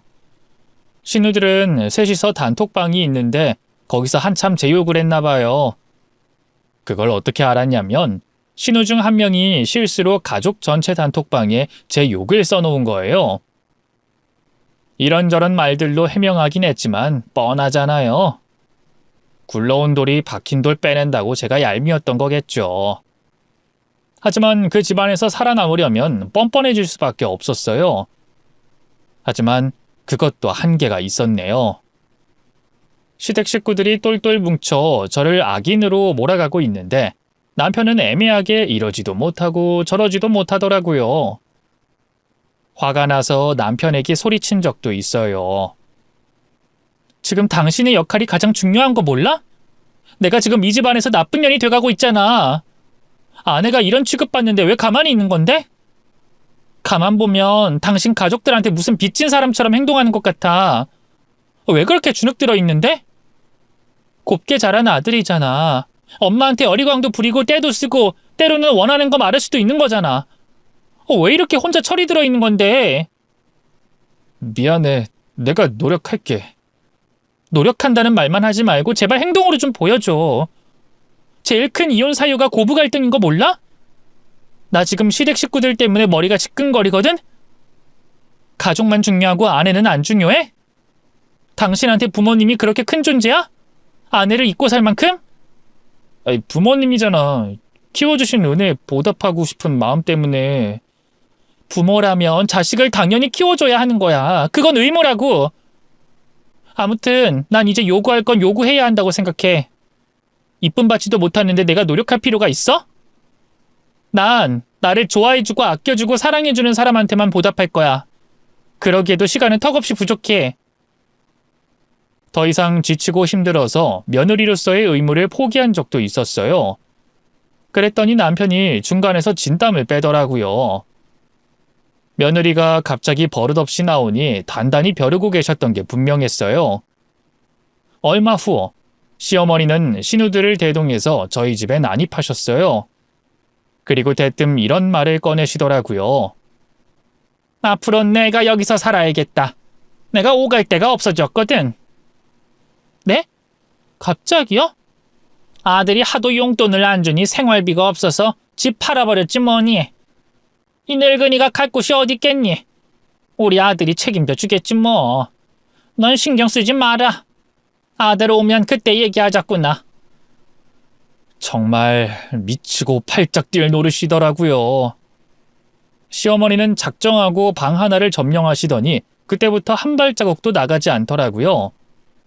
아마 괘씸한 며느리 버릇을 단단히 드리고 싶어서 난입하신 게 분명해 보였어요. 네가 이렇게 나오겠다 이거야? 그럼 난 더한 걸 보여줄게 하며 찾아오신 느낌이랄까요? 어르신의 고집과 아집을 제가 어떻게 이길 수 있겠어요? 다 처분하고 찾아온 분을 집 밖으로 내쫓을 순 없잖아요. 게다가 남편이 그런 시어머니를 보며 어쩔 줄 몰라 하는 게 보여서 그냥 제가 두 손 두 발 다 들었죠 뭐. 생각해보면 시어머니의 목표는 애초부터 합가였던 것 같아요. 시도 때도 없이 집값이 비싸다며 합치는 게 어떠냐는 말을 자주 하셨거든요. 결국엔 원하는 대로 하게 됐네요. 뭐 그렇다고 단둘이 살고 있는 좁은 신혼집에 시부모님을 모실 순 없어서 결국엔 저희 집도 처분하고 시어머니 돈과 저희 돈을 합쳐서 좀 더 넓은 집에 들어가 합가를 시작하게 됐습니다. 떨어져 있을 때도 자주 부딪혔는데 붙어 사니 얼마나 지옥이었겠어요. 그야말로 매일이 전쟁이었습니다. 내가 전생에 무슨 죄를 지어서 이 악독한 시어머니를 만난 것일까 하며 제 탓을 하게 되더라니까요. 하지만 돌이켜보니 그때까진 가벼운 갈굼 정도였어요. 오랫동안 기다려왔던 임신 소식을 듣자마자 기뻐서 시부모님께 알려드렸더니 시어머니께서 이렇게 말씀하시더라고요. 낳아봐야 알지. 딸 낳으면 아무짝에도 쓸모없다. 그게 임신한 며느리한테 할 소린가요? 그땐 저도 서러워서 울컥한 마음에 대들었네요. 딸이면 뭐 어때요? 자식은 다 귀하지. 어머님도 딸 셋 낳으셨잖아요. 아들 하나 얻으려고 딸 셋을 낳은 거지. 애초에 아들이 나왔으면 딸들 가지지도 않았어. 아무리 요즘이 뭐 아들 딸 구분 없이 낳아 키운다고 하지만 아들이 귀한 건 변함없다. 며느리의 가장 큰 역할이 뭐겠어? 대를 잇도록 자식을 낳아주는 거야. 그러려면 당연히 아들을 낳아야지. 그 이후로도 시어머니는 입버릇처럼 아들 낳아야 한다. 딸은 쓸모없어. 하시며 저에게 스트레스를 주셨어요. 그 말도 참 모순인 게 시어머니는 딸만 편애하고 계셨거든요. 아들한테는 용돈에 선물에 얹혀 살기까지 오만 것들을 요구하고 못살게 구시면서 아들이 최고래요. 딸들은 항상 불쌍하고 가여운 애들이라며 손수 용돈까지 주시면서 아들한테는 집까지 팔아서 부모를 봉양하라고 하는 게 말이 되나요? 깨물어서 안 아픈 손가락 없다고는 하지만 제가 볼 땐 시어머니는 아들을 사랑하시는 게 아니라 자신의 인생을 보장해주는 보험 정도로 생각하시는 것 같았어요. 차마 이 말을 남편에게 하진 않았지만 남편도 속으로 느끼고 있었겠죠. 그때가 되니 남편이 밉기보다는 안쓰럽더라고요. 그리고 한편으로는 이 남자와 내가 과연 행복하게 살 수 있을까 하는 의구심이 들더라고요. 출산하고 애를 키우다 보면 부부의 노력이 중요한데 시댁 식구들의 간섭과 개입으로 더 힘든 날들을 보낼 게 눈에 훤히 그려지더라고요. 건강하게 출산은 했지만 딸을 낳았기 때문에 시어머니는 잔뜩 실망하셨어요. 그때부터 저는 딸 낳은 죄인 며느리가 되고 말았죠. 아니 무슨 조선시대도 아니고 현대에 이런 걸로 구박을 받는 게 어이가 없었지만 워낙 보수적이고 가부장적인 편이시니까 제가 이해하려고 노력했어요. 이제는 아이까지 생겼으니 조금만 더 열심히 돈을 모아서 분가를 할 수 있길 기대하며 그 희망 하나를 붙잡고 살았던 것 같아요. 남편도 아이가 생기니 정신을 차렸는지 저에게 진심으로 속마음을 말하더라고요. 여보, 나 이제 더 이상 휘둘리지 않을 거야. 이젠 우리 딸과 당신만을 위해서 살게. 내 인생 이제 당신 거야. 악착같이 일해서 돈 벌 테니까 얼른 분가하자. 우리도 남들처럼 주말에 애 데리고 좋은 카페도 가고 드라이브도 하자. 그때부터 남편이 바뀌기 시작했어요. 용돈을 차곡차곡 모아서 저한테 주더라고요. 이젠 난 용돈 필요 없어 하며 애기 기저귀 사는데 보태래요. 게다가 회사 퇴근하면 대리기사 일을 하며 부수입까지 벌기 시작했어요. 하루에 4시간 자며 일하는 남편의 모습이 안타까워서 무리하지 말고 쉬엄쉬엄 하라고 했더니 자기는 이게 편하다고 하더라고요. 가장의 무게를 짊어지고 사는 게 행복하다며 딸만 보면 한박 웃음을 짓던 사람이었어요. 그토록 딸을 끔찍하게 여기던 사람이었는데 그렇게 허무하게 가버릴 줄은 몰랐어요. 대리운전을 끝내고 돌아와야 할 시간이 한참 지났는데도 연락이 없는 거예요. 늦으면 늦는다고 칼같이 연락하는 사람이었기 때문에 그날따라 초조해지더라고요. 아무리 연락해도 받지 않아서 계속 전화를 거는데 누군가 받는 거예요. 그런데 낯선 목소리가 들려왔어요. 여기 땡땡병원입니다. 그 말을 듣자마자 당장 집 밖으로 뛰쳐나가 택시를 불러잡고 병원으로 향했어요. 최대한 빠르게 도착했지만 남편은 이미 싸늘해진 뒤였습니다. 믿을 수 없어서 남편의 이름을 반복해서 불렀어요. 작별 인사는 해야지. 눈에 넣어도 아프지 않다던 딸을 두고 왜 이러고 있는 거냐고 울부짖었습니다. 대리운전을 하던 중 교통사고를 당했대요. 병원에 도착했을 때부터 가망이 없었대요. 뒤늦게 달려온 시부모님과 신우 셋 모두 충격받고 주저앉더라고요. 남편의 장례를 치를 때까지 실감이 나지 않았어요. 남편의 사진을 가만히 보는데 이 사진이 영정사진으로 쓰일 줄은 몰랐거든요. 이 사진을 찍었던 그때를 떠올리니 까마득해져서 또 눈물이 났네요. 함께 미래를 그리고 앞으로의 계획만 세웠지 남편을 떠나보낸 후의 계획은 세우지 못했어요. 그래서 더 막막했고 암담했습니다. 저는 이렇게 가슴이 무너질 듯이 아픈데 시댁 식구들은 참 이성적으로 일사불란하게 움직이더라고요. 마치 슬픔은 잠시 접어두고 해야 할 일을 해치우는 느낌이랄까요? 마음이 그렇게 쉽게 접었다 폈다 할 수 있는 것인지 저로서는 신기할 따름이었어요. 남편의 장례를 마치고 겨우 집에 들어와 숨을 돌리고 있던 때였어요. 시어머니가 대표로 저한테 다가오더니 청천벽력 같은 말을 꺼내더라고요. 정신이 좀 드니? 얼른 짐 좀 빼줬으면 좋겠는데. 네? 아들이 그렇게 된 건 우리 모두 안타깝게 생각한다. 너도 많이 힘들겠지. 하지만 정리할 건 정리해야지. 이제 우린 서로 가족이 아니니까 이 집에서 나가줬으면 좋겠다. 너도 이해하지? 무슨 말씀이세요? 왜 제가 나가요? 그리고 전 이 집 며느리잖아요. 며느리의 의무를 다하지 못한 사람을 내가 계속 데리고 있을 필요는 없잖니. 지금 제가 아들 낳지 않았다고 쓸모없는 며느리라고 생각하시는 거예요? 그래도 가족이잖아요. 왜 제가 나가야 하는 건데요? 이 집 살 때 제 지분도 있잖아요. 이 집은 엄연히 4명이고 이 집 살 때 돈 보태준 사람은 우리 아들이지 네가 아니잖아. 솔직히 네가 여태껏 돈을 벌어보기로 했어. 제대로 살림을 하기로 했어.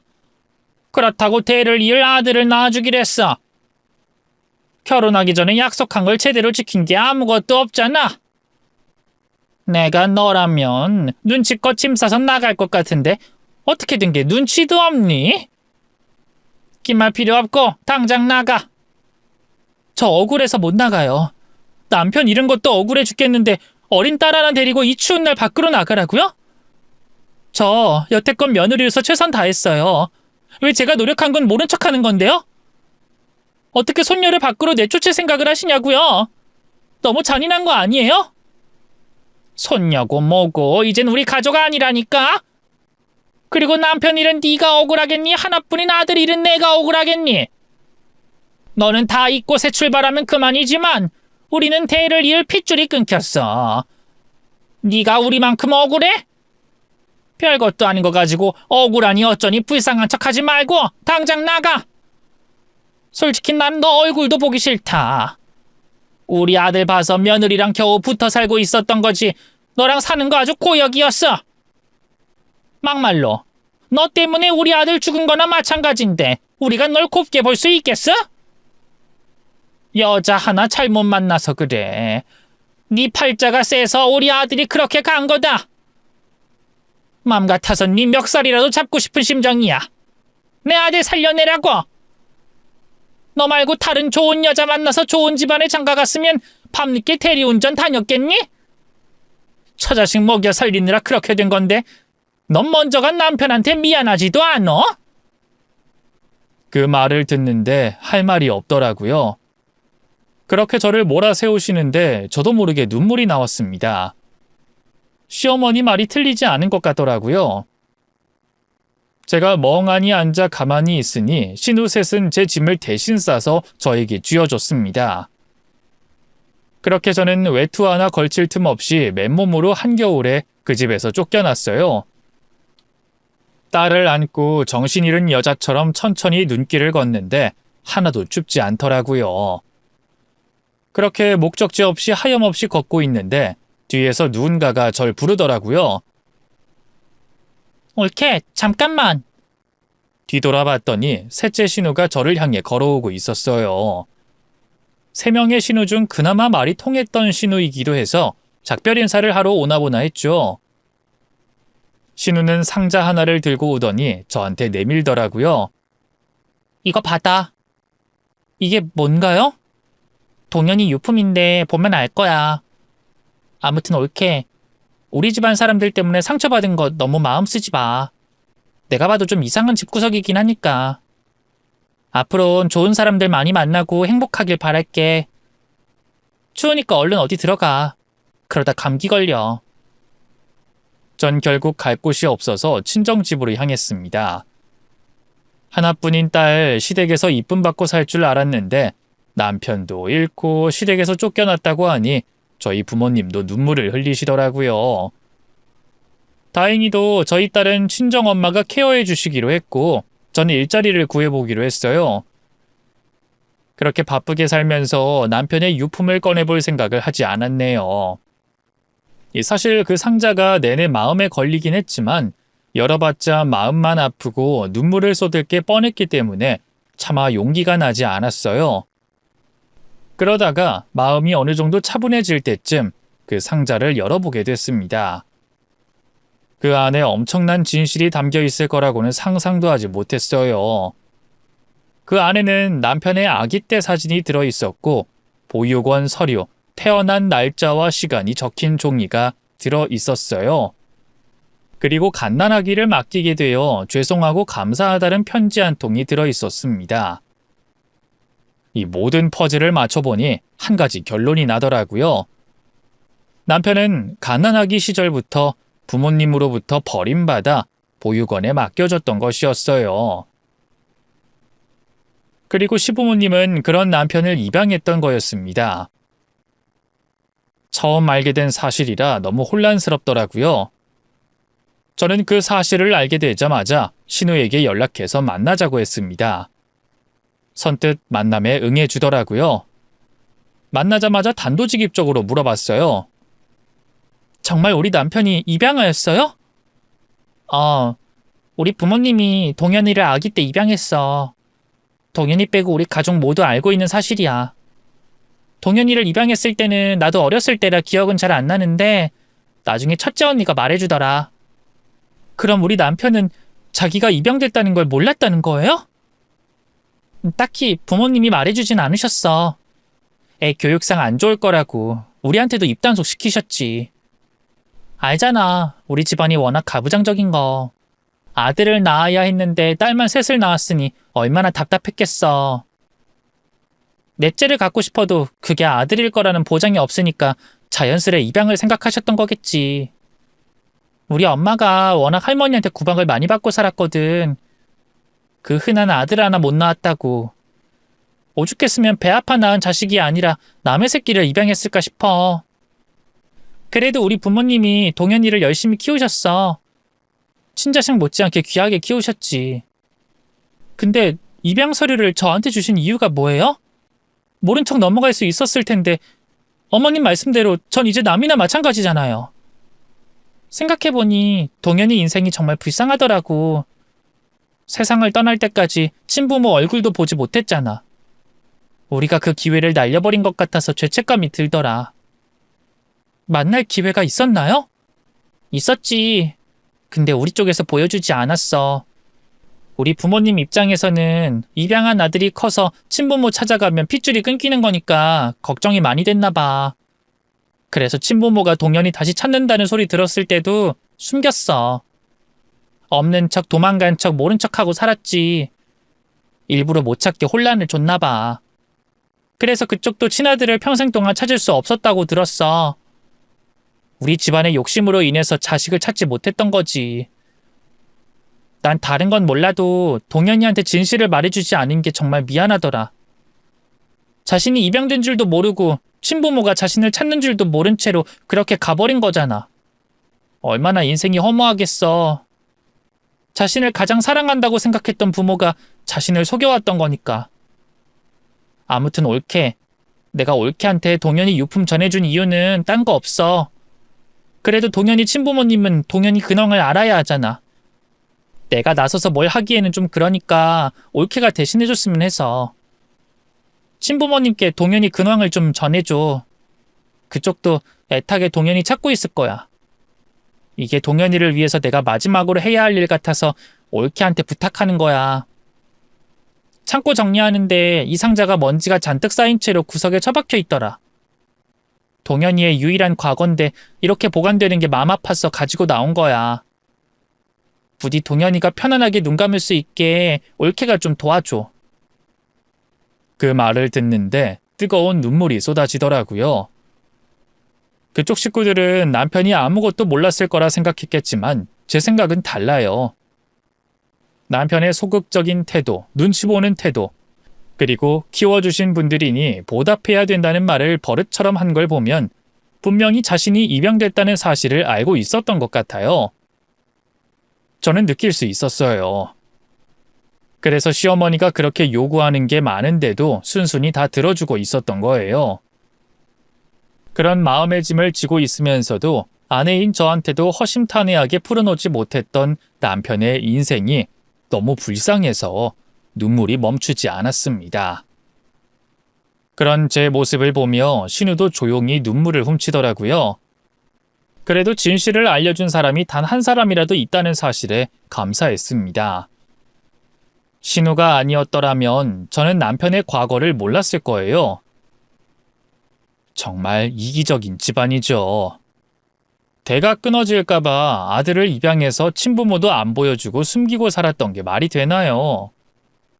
그래놓고 아들 하나 있다고 유세 부리며 용돈도 아들한테 받고 선물도 아들한테 받고 인생도 아들한테 맡기려고 했던 거잖아요. 하늘에서 남편이 피눈물을 흘리고 있을 걸 생각하면 가슴이 미어지더라고요. 집에 다시 돌아와서 남편의 유품을 하나둘씩 자세히 살펴봤어요. 그곳에서 단서를 찾으려고 노력했습니다. 남편을 갑작스럽게 떠나보낸 슬픔을 추스리는 것도 힘들었지만 이렇게 진실을 알게 된 이상 가만히 있을 수 없잖아요. 그렇게 저는 남편이 잠시 잊었던 보육원에 찾아갔습니다. 그곳에다가 사정을 말하니 자료를 찾아주더라고요. 아주 오래된 자료였기 때문에 확실하진 않지만 어느 정도 정보는 얻을 수 있었어요. 거기에 나온 주소로 곧장 찾아갔더니 이미 많은 것들이 바뀌어져 있더라고요. 제가 도착한 곳은 이미 건물을 허물고 재건축을 하고 있었습니다. 완전히 길을 잃고 말았죠. 인터넷을 한번 찾아봐. 방향성을 잃고 있던 제게 친구가 말해주더라고요. 요즘에는 검색을 통해 사람을 찾을 수 있다면서요? 물론 그것 또한 힘든 일이었습니다만 어찌저찌 하다 보니 실마리를 잡긴 했어요. 제가 알고 있는 주소지에서 오랫동안 슈퍼를 운영하던 분을 알게 되고 또 그분께 동네 주민을 소개받고 이런 식으로 꼬리에 꼬리를 물고 사람을 찾아가게 됐죠. 그리고 어렵게 전화번호를 얻게 됐죠. 동명이인일 확률도 높았고 확실하지 않은 정보로 불쑥 찾아가기 망설여졌지만 이상하게 맞을 거라는 예감이 들더라고요. 그래서 조심스레 그 번호로 문자를 보내봤어요. 나는 이런저런 사정이 있는 사람이고 남편이 있는데 그 사람이 보육원에 맡겨졌다가 입양된 사람이다. 친부모님을 찾고 싶은데 맞으신지 궁금하다. 이런 식으로 보냈어요. 그랬더니 잠시 후 답장이 오더라고요. 만나보고 싶다고요. 제가 도착한 곳은 한 공장 단지였는데 처음 와보는 곳이라 낯설어서 두리번대고 있자 작업복을 입은 한 남성분께서 저에게 다가오시더라고요. 저 혹시 오늘 방문해 주시기로 한... 네, 맞습니다. 여기로 오시면 됩니다. 그분은 저를 데리고 공장 안으로 들어갔어요. 둔탁하게 생긴 엘리베이터를 타고 몇 개의 문을 통과하고 나니 번듯하게 생긴 사무실이 보이더라고요. 그리고 사무실 복도 끝에 위치한 사장실이 있었어요. 그분은 문을 손수 열어주며 들어가시면 됩니다. 하고 저를 안내해 주시더라고요. 얼떨결에 그 안으로 들어갔더니 초조하게 서 있는 나이 드신 남자분 한 분이 저를 향해 걸어오시더라고요. 괜히 어색해서 제가 먼저 인사를 드렸어요. 안녕하세요. 정소희라고 합니다. 우리 아들에 대해서 알고 있다고요? 네, 그래서 찾아왔습니다. 저는 신우에게 받은 유품 상자를 조심스레 그분께 전달했어요. 그분은 그 안을 들여다보시더니 눈물을 흘리시더라고요. 주름진 손으로 이것저것 만져보시며 흐느끼시는데 차마 말을 덧붙일 수가 없겠더라고요. 그분은 한참을 그 안을 보시더니 고개를 들어 저에게 물어보셨습니다. 우리 아들, 지금은 어디 있습니까? 그게... 꺼내기 어려운 말이라 만날 때까지 말씀드리지 못했어요. 이제는 그 소식을 전해드려야겠다는 생각으로 겨우겨우 사연을 말씀드렸죠. 남편의 사망 소식을 말씀드리자 그분은 고개를 푹 숙인 채로 한참을 말씀이 없으셨습니다. 그리고는 읊조리시더라고요. 아빠가 죄인이다. 이런 소식 전하게 돼서 죄송합니다. 하지만 그 사람 소식을 전해드려야 할 것 같아서 찾아왔어요. 너무 늦었습니다. 제가 그 사람 먼저 챙기고 진작에 찾아뵀어야 했는데 그러지 못했어요. 행복하게 살다 갔나요? 결혼 생활하면서 정말 행복했습니다. 예쁜 딸도 낳았고요. 사진 보여드릴까요? 제 핸드폰에 저장돼 있는 제 딸의 사진을 보여드렸어요. 그분은 사진을 자세하게 들여다보시면서 눈물을 그렁이시더라고요. 똑 닮았네. 내 아들이랑 똑같이 생겼어. 그놈 어린 시절이랑 똑같네. 딸은 아빠를 닮는다잖아요. 그 사람 판박이었어요. 애교도 많고 하는 짓이 어찌나 이쁜지 몰라요. 지금이라도 날 찾아와줘서 고마워요. 내가 얼마나 애타게 아들을 찾았는지 몰라. 영원히 소식조차 들을 수 없을까봐 걱정하고 또 걱정했는데 이렇게라도 찾아와 주니 고맙네. 좋은 소식 들려드렸어야 했는데 사실 찾아뵐까 말까 고민 많이 했어요. 차라리 모르시는 편이 더 낫지 않을까 싶기도 하고 괜히 주제 넘은 행동인가 싶기도 해서 저도 지금 제가 옳은 행동을 하고 있는지 모르겠습니다. 듣기로는 아주 어렸을 때 보육원에 맡겨졌다고 들었어요. 그랬지요. 그때는 우리가 부모로서 제대로 아이를 키워줄 형편이 안 됐으니까. 하던 사업이 쫄딱 망해버려서 방법이 없었어요. 밥 먹을 돈이 없어서 일주일 내내 굶고 집도 없어서 노숙자 생활하는데 아이를 건강하게 키울 자신이 없었어요. 그래서 어쩔 수 없이 보육원에 맡겼죠. 그때는 잠시 맡기고 나서 금방 다시 찾으러 가려고 했어요. 그렇게 악착같이 돈 벌며 1년이 지나고 2년이 지나고 3년이 지나고 이제야 겨우 숨쉬고 살만해질 때쯤 다시 찾으러 갔을 때 아들의 입양 소식을 들었어요. 아무것도 모르는 갓난아기가 좋은 곳에 입양 갔다고 하니 차라리 우리의 존재를 모르는 게 낫겠다 싶어서 뒤에서 묵묵히 응원해 주려고 했건만 부모 마음이 어찌 그리 되나요? 다시 찾아오고 싶어서 사방팔방 찾아 헤맸지. 근데 이상하게 주소를 찾아가면 이사가 버리고 없고 또 바뀐 주소를 찾아가면 이사가 버리고 없더라고요. 나중에 아이가 가출해버렸다고 하길래 가출한 아들 찾으러 전국을 돌아다녔지요. 그렇게 아들만 찾다가 우리 안사람 말기암에 걸려서 세상 먼저 떠나고 말았지. 죽기 직전까지도 아들 얼굴만 볼 수 있다면 소원이 없겠다고 임종 직전까지 태환아 하고 울부짖고 갔어요. 그 사람 이름이 태환이었나요? 우리가 지어준 이름이 태환이었지요.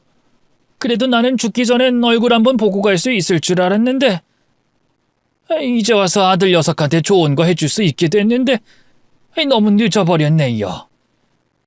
그때 보육원에 맡기지 말고 우리가 키웠어야 했는데 다 내 탓입니다. 못난 아빠 만나서 태환이가 그렇게 고생하다 간 겁니다. 아닙니다. 아버님 잘못 아니에요. 그 사람 충분히 아버님 마음 이해했을 거예요. 그 사람 정말 성실하고 착한 사람이었어요. 살아있었더라면 아버님 진심으로 반겼을 거예요. 그날 저는 그분과 천천히 오랫동안 남편에 대한 이야기를 길게 나눴습니다. 어쩔 수 없이 아이를 보육원에 맡길 수밖에 없었던 상황. 해외까지 나가서 힘들게 돈을 벌고 또 실패하고 또 돈을 벌고 다시 사업을 일으켰던 그 과정. 아들을 찾을래야 찾을 수 없었던 그 험난했던 고난을 듣다 보니 시간이 훌쩍 지나가더라고요. 헤어질 때쯤 그분은 저에게 간곡하게 부탁을 하시더라고요. 우리 다음에도 만날 수 있을까? 그럼요. 조만간 또 찾아뵙겠습니다. 저기, 다음에 만날 땐 그 아이도 같이 볼 수 있을까? 저희 딸이요? 네, 데리고 올게요. 그 이후로 그분과 몇 번 만남을 이어갔어요. 제 딸을 데리고 가기도 했고 남편이 머물고 있는 곳에 모시고 가기도 했습니다. 핸드폰에 있는 남편 사진을 하나씩 인화해서 앨범을 만들어 선물해드렸어요. 그랬더니 눈시울이 붉어져서 정말 고맙다고 하시더라고요. 평생을 그리워했을 아들이었을 텐데 이렇게나마 해드릴 수 있어서 다행인가 싶기도 하고 아무튼 그분을 만날 때면 마음이 많이 울컥하더라고요. 제 딸은 어느새 그분을 할아버지라고 부르며 잘 따르더라고요. 애들이 원래 선물에 약하잖아요. 할아버지를 만날 때마다 선물을 한가득씩 사주니 잘 따를 수밖에 없었죠. 애 버릇 나빠진다고 그만 좀 사주시라고 하면 아이 내가 손녀 선물 사주는 게 소원이었어. 아이 좀 봐주면 안 될까? 하며 가방 가득 장난감으로 담아 오시더라고요. 그러던 어느 날이었어요. 저를 부르시더니 봉투 하나를 건네주시더라고요. 이게 뭐예요? 계좌번호 몰라서 일단 봉투에 담았어. 다음부턴 귀찮게 오지 말고 계좌 적어주고 가. 돈을 왜 저한테? 우리 아들한테 못해줬던 거 우리 며느리한테 보답하려고 해. 그러니 부담 갖지 말고 받아. 애 키우느라 힘들게 일하고 있다면서. 정말 하고 싶은 일이 아니라면 그만두고 육아에 집중했으면 좋겠구나. 하고 싶은 일이 있거나 배우고 싶은 일이 있다면 거기에 집중해도 좋고. 그럼 내가 애 봐주는 사람 고용해주마. 저기 아버님, 저는 이러려고 아버님 찾아뵌 게 아니에요. 알아. 나도 다 알지. 하지만 말이다. 난 이 마음의 짐을 좀 내려놓고 싶었어. 그럴 수 있게 도와줄 수 있을까? 내가 자식이 있기래 가족이 있기래. 남은 건 우리 며느리랑 손녀뿐인데 이마저도 못 도와주면 난 인생의 의미를 잃게 돼. 아무래도 우리가 만난 게 보통 인연이 아닌 것 같아서 그래. 하늘에 있는 우리 아들이 우리를 연결시켜준 것 같아서 난 최선을 다하고 싶어. 그러니까 내 도움 부담 갖지 말고 받아라. 내가 열심히 살아온 건 다 우리 아들을 위해서야. 며느리가 대신 내 성의를 받았으면 좋겠구나. 시댁에서 쫓겨나고 정말 힘들게 살고 있었거든요. 근데 갑자기 시아버지가 떡하니 나타나더니 제 구세주가 되어준 셈이었어요. 시댁에서 지옥을 경험하고 또 시댁에서 구원을 받게 된 게 믿어지시나요? 아버님은 저에게 생활비뿐만이 아니라 딸과 함께 살 집도 마련해 주셨습니다. 그리고 애엄마가 돈에 쪼들리면 안 된다고 비상금도 두둑히 챙겨주셨어요. 생활비도 너무 과하게 주셔서 차곡차곡 남는 돈을 모아 돌려드리려고 했더니 기겁하시며 돌려주시더라고요. 제 딸은 아버님이 키웠다고 해도 될 만큼 아버님의 도움이 정말 컸습니다. 아버님 덕분에 육아와 동시에 대학원까지 다닐 수 있었고 배우고 싶었던 걸 배우고 그걸로 일까지 할 수 있게 됐어요. 아버님은 공장과 가지고 계신 건물을 저와 손녀에게 물려주고 싶으시다며 이것저것 알아보신다고 하더라고요. 감사하지만 사양했습니다. 아버님, 전 그런 것까지 받을 준비가 안 돼 있습니다. 여태껏 받은 것들도 너무 과해요. 어찌 은혜를 갚아야 할지 고민 중인데 더 주시려고 하면 어떡해요. 아버님께서 소유하신 것들은 아버님을 위해 쓰셨으면 좋겠어요. 우리 며느리가 참 소박해. 이 세상 떠날 때 다 싸가지고 갈 것도 아닌데 미리 정리하는 것도 좋지. 난 돈보다 더 귀한 가족을 얻었으니 더 이상 바랄 게 없어서 그래. 난 우리 며느리 손녀가 대를 이어서 내가 하던 걸 이어받았으면 좋겠구나. 아무리 그래도 손자가 아니라 손녀인데. 요즘 그런 게 어딨어. 손자든 손녀든 다 같은 핏줄이지. 나는 우리 손녀가 장차 큰 사람이 될 거라 확신해. 맘 같아선 대통령 됐으면 좋겠어. 저도 모르게 예전 시댁에서 세뇌를 당했나 봐요. 딸이니까 안 돼. 딸이니까 불가능해. 이런 생각들을 저도 모르게 하고 있더라고요. 아버님 말대로 제 딸은 큰 사람이 될 수 있는데 말이에요. 덕분에 많은 걸 깨달았습니다. 아버님의 응원에 힘입어 저는 전문직 자격증을 따기 위해 준비를 하기 시작했고 제 딸도 안정적으로 키울 수 있게 됐어요. 이렇게 행복하고 풍족하게 살아도 되나 싶을 정도로 감사하더라고요. 그때쯤 되니 예전 시댁에 대한 증오도 원망도 조금씩 사그라들더라고요. 하지만 어느 날 불쑥 찾아온 예전 시어머니로 인해 예전 기억이 되살아나고 말았죠. 오랜만에 만난 시어머니는 대뜸 돈 얘기부터 하더라고요. 우리가 계산을 못한 게 있어서 말이야. 너 우리 아들 보험금 탄 거 왜 말 안 했어? 그걸 꼭 말해야 하나요? 내가 부모인데 당연히 말해야지. 너 혼자 홀랑 그걸 가지려고 했어? 돈이 그렇게 궁했니? 저 그 돈 한 푼도 안 썼어요. 우리 남편 목숨값이라 생각해서 단돈 10원 하나 못 썼다고요.